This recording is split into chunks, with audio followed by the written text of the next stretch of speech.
Эналуннаса кудымкарын куимдас нёльготча мортлыш, когда аскада вэлэни судимен мырдиса аскеремовый пистолет, когда лыша куимдас кык 32 калибра охотничий патронный зан. Кыджиортиса полициян кариш олыш керема оружиесы гортас. Повжетламасен асас сожительницалыш аймамса.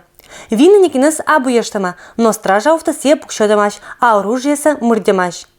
Обвиняйте на том мортас кык статья шерти, это виемын давартвемын отирас повжетемын, а сынча аздырын оружиесы незаконные виджемын. Моган чинтны да ордены быткоть закон чугеммес, полициялан сотрудники знотаны незаконный оружие лишь прием, денежное вознаграждение понда.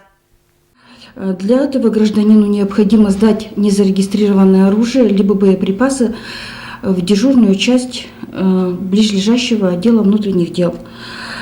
Также обращаем внимание, что человек, добровольно сдавший оружие в соответствии с статьей 222 Уголовного кодекса, освобождается от какой-либо уголовной ответственности, также освобождается от административной ответственности.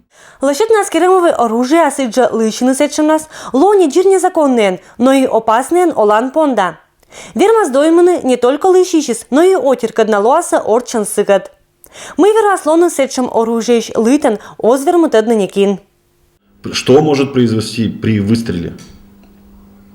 Он до конца не знает, наверное, и не осознает, что он может нанести травму, даже несовместимую с жизнью, самому себе, не только самому себе, но и окружающим.